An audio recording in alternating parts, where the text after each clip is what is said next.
दोस्तों, Indigo airlines का crisis खत्म होने का नाम नहीं ले रहा है। देश के कई एयरपोर्ट्स की हालत तो बस अड्डों और रेलवे स्टेशन से भी बुरी हो गई है। मैनेजर को बुला तुम्हारे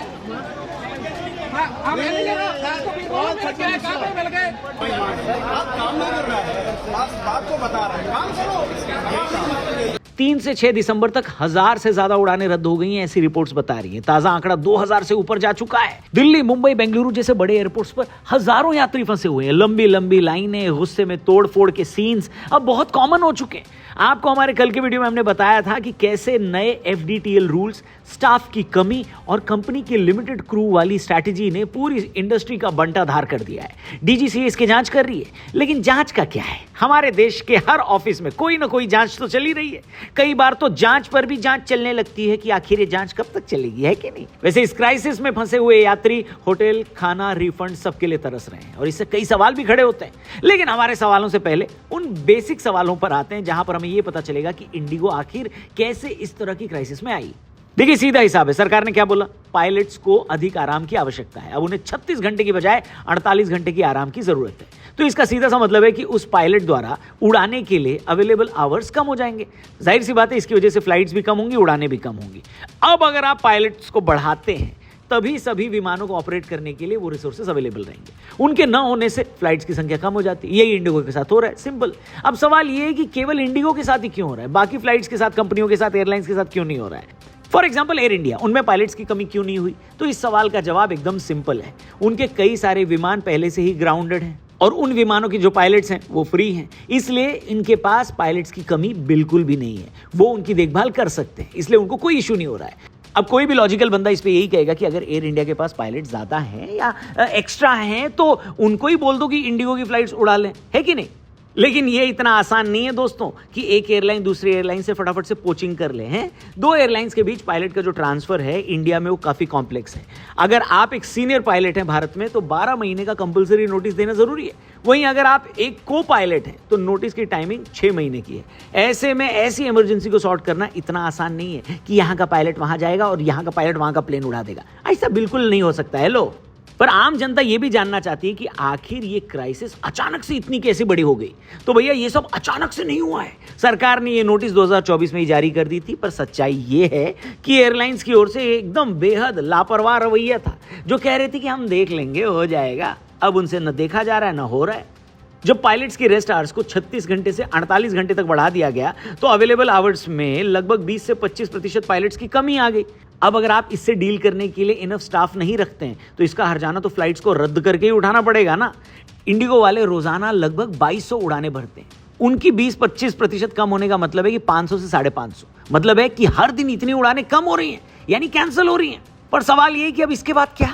सरकार झुक गई, इन नियमों को वापस ले लिया गया, जिसका मतलब है कि चीजें अगले 3-4 दिन में नॉर्मल हो जाएंगी। लेकिन फरवरी या मार्च के बाद हो सकता है ये रूल फिर से लागू हो। यदि सरकार इन नियमों को फिर से लागू करती है तो इंडिगो को अपने पैर फिर से घिसने पड़ेंगे, फिर से वही हाल होगा जो अभी हो रहा है। ये आसान नहीं है क्योंकि एक नोटिस पीरियड है। दूसरा, अगर हम नई भर्ती चाहते हैं, नए पायलट्स को चाहते हैं तो उनको प्रॉपर ट्रेनिंग पूरी करनी होगी, मिनिमम फ्लाइट आवर्स की संख्या पूरी करनी होगी। अब इंडिया में इंफ्रा इस तरीके से तो है नहीं ना कि अचानक से इतने सारे लोगों को हायर कर लो और उनको ट्रेनिंग भी दे दो। इतने बड़े लेवल पर भर्ती और ट्रेनिंग नहीं हो पाएगी। एक तरफ लोग इंडिगो को दोषी ठहरा रहे हैं, जो कि ठीक है, लेकिन भारत की एविएशन मिनिस्ट्री भी इससे बच नहीं सकती बॉस। मिनिस्ट्री ने एयरलाइंस को तैयारी का समय दिया, लेकिन स्टाफ हायरिंग और ट्रेनिंग पर निगरानी नहीं रखी। मिनिस्ट्री को देखना चाहिए ना बॉस कि भाई ये लोग हायर भी कर रहे हैं, ट्रेन भी कर रहे हैं या नहीं। इंडिगो ने हायरिंग फ्रीज रखी, मिनिस्ट्री इस पर चुप रही। रिजल्ट ये निकला कि पायलट रेस्ट पर चले गए और आज 2000 से ज्यादा उड़ानें रद्द पड़ी हुई हैं। पब्लिक परेशान है। DGCA ने पहले शिकायतें सुनी, लेकिन लोगों का कहना है कि कोई एक्शन नहीं लिया गया।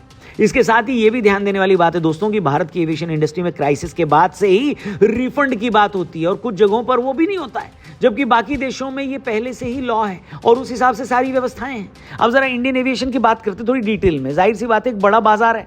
भारत दुनिया का तीसरा सबसे बड़ा एयर ट्रैवल मार्केट है। अक्टूबर 2025 में जहां 1.4 करोड़ डोमेस्टिक ट्रैवलर फ्लाइट्स में उड़े, जो लास्ट ईयर से 5% ज्यादा है, पर पता है प्रॉब्लम क्या है? इंडिगो का 60% कंट्रोल और एयर इंडिया के साथ डुओपोली ने इस पूरे एविएशन इंडस्ट्री का मार्केट बहुत ही लिमिटेड कर दिया है। ऑप्शन ज्यादा है नहीं। इसी वजह से एक कंपनी की दिक्कत पूरा सिस्टम ठप कर देती है, जो अभी सिचुएशन है। दिल्ली में सिस्टम खराबी से घंटों जाम लग जाता है। नए विंटर शेड्यूल बढ़ाए गए हैं, लेकिन पायलट्स के आराम के नए नियमों की वजह से जो तैयारी नहीं हुई थी, उससे इतना बड़ा क्राइसिस हो गया है। और रिजल्ट, पायलट घर चले गए, उड़ानें रद्द हो गई, बुनियादी ढांचा कमजोर है और स्टाफ ट्रेनिंग की भी कमी ने सारा गुड़ गोबर कर डाला।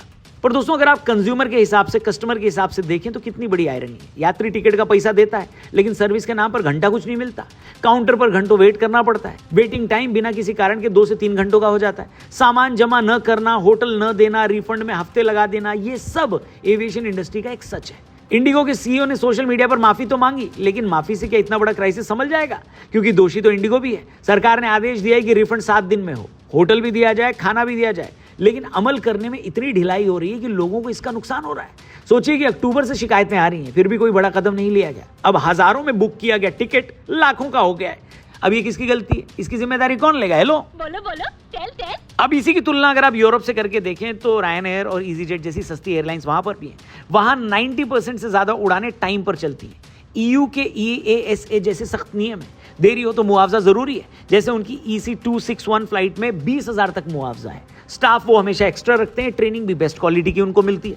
भारत में DGCA कमजोर पड़ जाता है, जहां नियम तो हैं, लेकिन नियमों का पालन न करने वालों को उतनी ज्यादा सजा होती नहीं है। इंडिगो का ही एग्जाम्पल ले लो, उनकी हायरिंग रोकने की वजह से बड़ा क्राइसिस हो गया, लेकिन अभी तक कोई सजा उनको हुई नहीं हुई। पर क्या सजा देने से सब ठीक हो जाएगा क्या? पर भाई साहब, एक मैसेज तो देना चाहिए ना, कुछ तो एक स्ट्रिक्ट एक्शन लेना चाहिए। कोई भी एक्शन न लेकर तो आप वैसे भी एक मैसेज दे रहे हो, हमारे यहाँ इंडियन ट्रैवलर की कोई इज्जत नहीं है। यूरोप में और भारत में उड़ानों की कैपेसिटी रिकॉर्ड पर है, लेकिन सर्विस में साफ फर्क दिखता है। वहां यात्री राजा है, वहां का कस्टमर किंग है, लेकिन हमारे यहाँ कस्टमर मतलब कष्ट कर और मर, सिंपल। क्या बात है सर। भारत में जो एक सबसे बड़ी प्रॉब्लम है वो पता है क्या है? चलता है एटीट्यूड। एविएशन ही नहीं, पूरे भारत के लिए ये खतरनाक है। जो हो गया सो हो गया, चिंता मत करो, ये वाला एटीट्यूड बहुत सारे क्षेत्रों में घातक साबित हो रहा है। ये सोच, स्टाफ की कमी, तैयारी न करना और यात्रियों की असुविधा को नॉर्मल मान लेना जैसी लापरवाहियों में नजर आता है। हमारा ऑन टाइम परफॉर्मेंस यानी OTP यूरोप से 40-50% पीछे है। इंडिगो का रिकॉर्ड इसमें बहुत खराब है।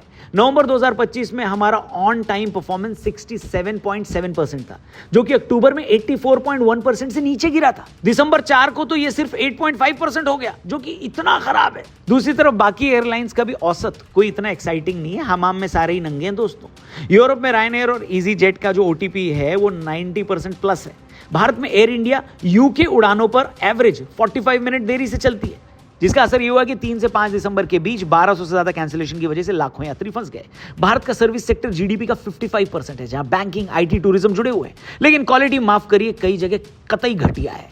फ्लाइट्स में बढ़ोतरी तो हुई है, लेकिन स्टाफ पर खर्चा ये लोग कम करते हैं, ट्रेनिंग बहुत हल्की देते हैं और नियम बड़े ढीले हैं। भारत के $5 ट्रिलियन इकोनॉमी के टारगेट के लिए वर्ल्ड क्लास सर्विस की जरूरत है, जो कि अभी के हालात देखकर लगता नहीं है कि एटलीस्ट एयरलाइंस वाले ये सर्विस दे पाएंगे, है कि नहीं? क्या सोचते हो आप इसके बारे में कमेंट करके बताना दोस्तों। इन्वेस्टमेंट, ट्रेनिंग और सख्त नियम लाने पर ही ये सुधार हो पाएंगे। सबसे पहले तो हमें ये जानने, मानने और समझने की जरूरत है कि हम अपने लोगों की इज्जत करना कब सीखेंगे।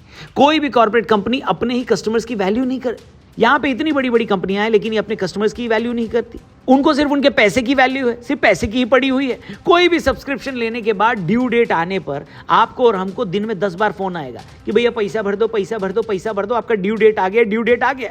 लेकिन जब भी कोई इनकन्वीनियंस होती है, कोई असुविधा होती है, तो हम फोन करते रह जाएं, कोई सुनवाई नहीं होती। सामने कस्टमर केयर वाला हमको 1-1 घंटे लाइन पर अटकाया रहता है। वहीं अगर हमसे पैसा लेना हो तो तुरंत काम हो जाता है, लेकिन कोई सर्विस देनी हो तो घंटा।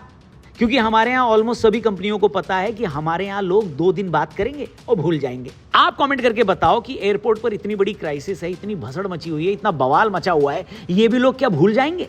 सरकार भूल जाएगी? एयरलाइंस वाले भूल जाएंगे? मुझे तो लगता है हाँ भाई भूल जाएंगे, क्योंकि यहाँ पर बाकी लोगों को कोई फर्क नहीं पड़ता आपकी प्रॉब्लम से। हेलो, बात समझो आप। और जो भुगत रहा है, जिसको ये प्रॉब्लम फेस करनी पड़ रही है, वो इंसान भी अपनी प्रॉब्लम्स जल्दी भूल जाता है, क्योंकि उसके लिए भी चलता है, होता है, ये रियलिटी है। हर कोई भूल जाता है। इस देश को अगर अपनी सबसे बड़ी प्रॉब्लम को सॉल्व करना है तो वो प्रॉब्लम है चलता है एटीट्यूड। क्योंकि जब तक चलता रहेगा तब तक ये भसड़, ये क्राइसिस, ये केओस भी चलता रहेगा। बाकी आपका इस पे क्या कहना है कमेंट करके बताना। वीडियो सही लगी हो तो इसे अपने दोस्तों तक भी जरूर पहुंचाना, शेयर करना, चैनल को सब्सक्राइब करना। कल मिलते हैं। Thank you for watching. Good bye. जय हिंद।